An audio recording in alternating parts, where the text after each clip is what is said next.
This is 5 Minute Feng Shui, podcast episode 13. Your thoughts about money that hurt your ability to manifest wealth. Welcome to the 5 Minute Feng Shui podcast, where each week I talk about how to move energy and make money. You'll learn how to create a prosperous home and an abundant life using classical Chinese Feng Shui. I'm your host, Katie Weber, publisher of the Red Lotus Letter, Feng Shui Easing for Wealth. Each week, I'll cover Feng Shui topics that can help you improve your life, share inspiring stories, and always end with 3 easy-to-implement Feng Shui tips that you can put to work right away, and usually in about 5 minutes. Now let's get started on the 5 minutes that could change your life.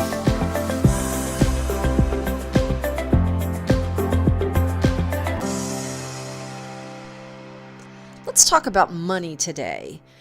You know, money is more than just what you earn. It's more than what you have. It's also, money is a possibility. I want you to be thinking about money in terms of just sheer energy. It is a type of energy that is fluid, and that is up to you as to how much you can generate, how much you can spend, how much you can lose, how much you can fritter away, how much you can accumulate.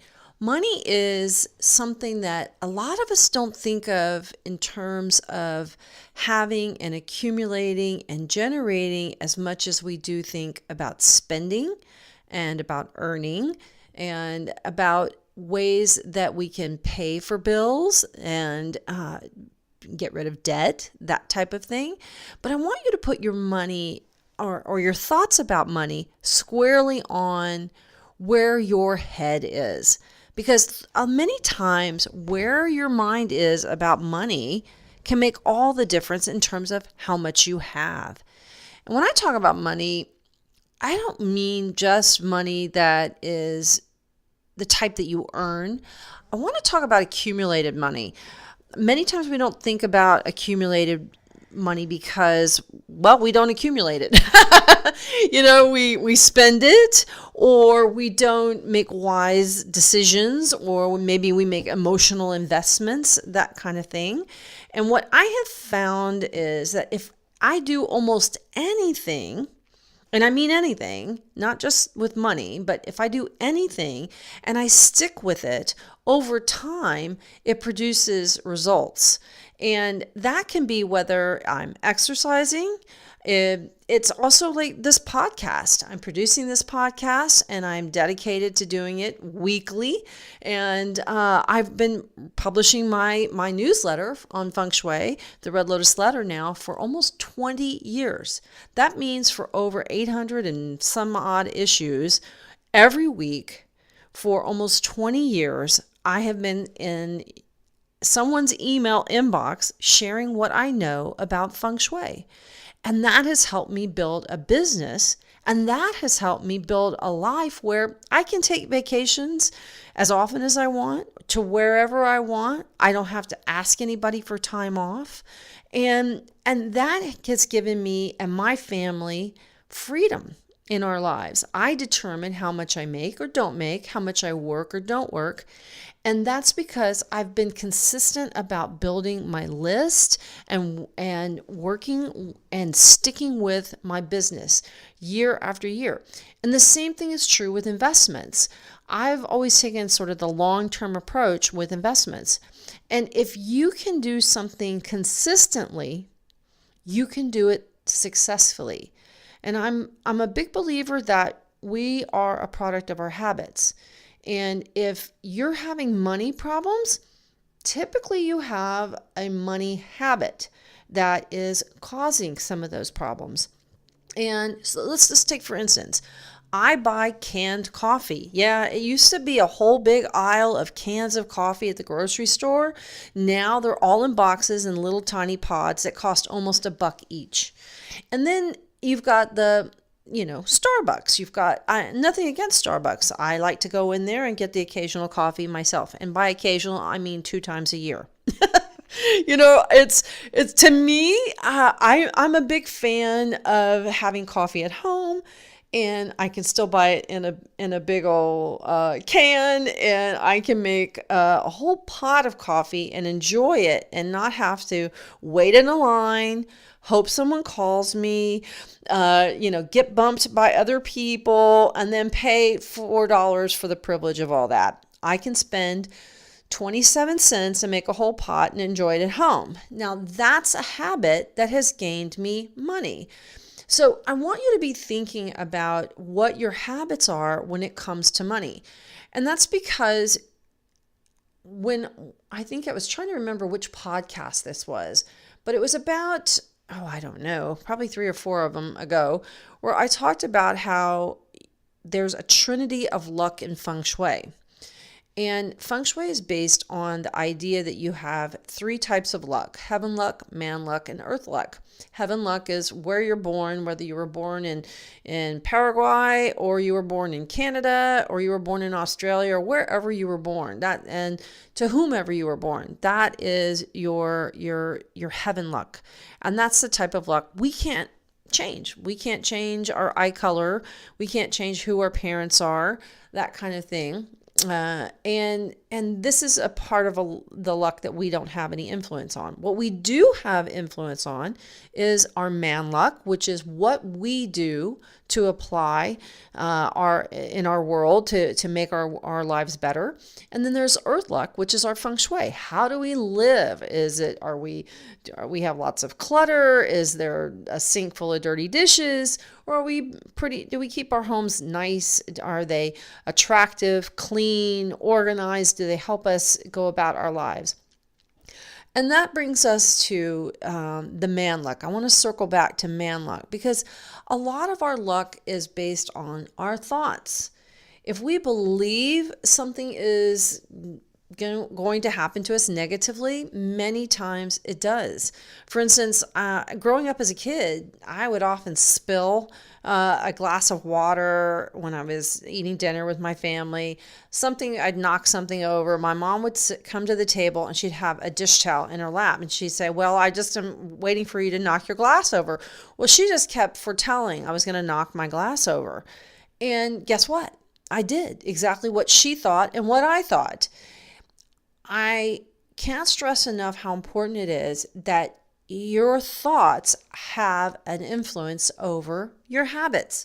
And if you can develop some better thoughts that help you build better habits, that will help you accumulate money because you have to do your part. In addition to, if you feel like you should earn more, hey, maybe you should talk to your boss about a raise, or apply for another position that gives you more income, that has a higher salary. These are all things that are within your control. But some of those thoughts that we have are thoughts that impact our money, and it's shifting our mental paradigm that can make a huge difference in the way that we earn money. And sometimes, even if we don't believe something, if we just commit to it, it can make all the difference in terms of what we experience in life. So when we have negative beliefs around money, this creates an energy that keeps us stuck. It's just like you're going to spill the water or iced tea or whatever it is at dinner time. You're going to spill it, so I'll just be ready for the accident to happen. Well, that would always happen. Now I have an expectation, a positive expectation of myself, my business, my family life, and my money, and positive things result. It's just a big mental shift. And if you can make that mental shift, that's going to change your feng shui. Feng shui is energy too, and you impact energy. So for instance, if you find that you're resenting someone driving in a really nice Mercedes, and your thought is, well, rich people aren't nice, or you're making negative statements about money, well, I guess I'm just like all the other Smiths and I can't save money either, stop and correct yourself. It's important that you rechannel any negative thoughts and energy in a positive direction. And in fact, I had someone that was close to me who was always complaining about her car. And she was saying, "Oh, it's old, it's this, it's going to break down, and that's going to happen, and I don't know, and I don't like it." And every time you talk to her, she was always complaining about her car. Well, she kept staying stuck in that car. And I told her, "Why don't you just shift your perspective a little bit and start blessing your car?" And start thanking it. I pat my car on the on the dash all the time. I mean, honestly, I do. I will, like, if we had a bad rainstorm that I've been driving through, I'll pat it on the dash and say, "You did so good." And in fact, I named my cars. Yeah, I actually named my car. My personal vehicle is named Hazel. And the reason she's named Hazel is because my license plate is HZL. It begins with HZL. So I said, well, I'll just call my car Hazel. So I always pat Hazel on the dash. And I believe that my positive reinforcement to Hazel makes her positive and supports me. And anyway, but I do think that her constant complaining kept her trapped in that car. And so I said, "Hey, why don't you just start blessing this car? Every time you get in it, every time you get where you're going, say, 'Yep, you got me just where I needed to go.'" And it's funny how circumstances changed for her. She started doing that. She started patting her car on the door every time she'd go somewhere, and she'd lock the door and close it because she arrived there safely. She patted it and said, "Thanks for getting me here, and let's go. Let's go to the next place," or what have you. And she started looking at it positively. It shifted her perspective. She went from having a negative perspective that was kind of showing up in the car, but it really was showing up in her life. And because she felt like she couldn't afford to get a new car, she was all wrapped up in the "I can't afford this, I can't." And suddenly she just started blessing this vehicle. And what was interesting is that she was offered a really great deal on a very lightly used vehicle. And she was given payment terms, everything that will enable her to buy a new car. And I don't think that would have happened if she just kept staying stuck in the negativity about the car and what it represented, which was, "I'm not going anywhere in my life, I'm not getting anywhere financially, and I'm stuck in this heap." And when she started changing her perspective, she got an offer for a new car, and she got an offer for a new job. That perspective can make all the difference. That is your man luck working. So how does this affect you? Start blessing your bills. Have a change of perspective. Now, let's talk a little bit about some of the thoughts that really kind of hold people back. These are beliefs that hold you back and that will cause you to create this sort of energy in your home, in your life, that blocks money. Now, I know this is a feng shui podcast, and you're probably thinking, what picture can I put here or there or what have you? But we'll talk about that in just a little bit. But I want to make sure that you understand that you are part of your feng shui. This is a really big thing. In fact, you're a third of your feng shui. So when your head isn't in the right place, your feng shui, it doesn't matter what pictures or what frog you move around. If your head's in the wrong place, you're still going to be like that friend in her beaten down car, not going where you want to be, and stuck and trapped in a financial bind that you don't want to be in. So let's talk about some of the financial thoughts that could be holding you back and holding back the feng shui from working in your life. So let's think about, I'm going to run through these one at a time. So here's the thought. I'm not worthy of wealth. Do you ever think about that? You're just not worthy to be wealthy. My family isn't a rich family. Money isn't spiritual. People who are after money are only materialistic. If I try for this new job or promotion, I'll probably just fail anyway. I'm not going to buy such and such because I can't afford nice things. Rich people are greedy and dishonest. I like this one. If I'm successful, my friends will be jealous and will stop liking me. This is another one. I'm no better than my parents, so I shouldn't make any more than they did. And I might forget what's truly important and not like myself if I were rich. Then there's the one, goes back to the Bible. Money is the root of all evil. Now, this is actually in the Bible written as the love of money is the root of all evil. That means that avarice, which is the love of money, that's the root of all evil. Money is not the root of all evil. Money is, oh gosh, when you make money, you can do all kinds of good with it. My family isn't a rich family. No one I know is wealthy. Being wealthy is a dream. Rich people invest their money. Average people don't invest money. I don't have enough money to start investing. I will never have enough money. Wealthy people are liars. Women can't be rich and be good mothers or wives. Money is hard to make. Only men make a lot of money. Women don't. Even if I had money, I really shouldn't enjoy it. Money is for saving, not enjoying. If I live long enough, I might enjoy some of my money.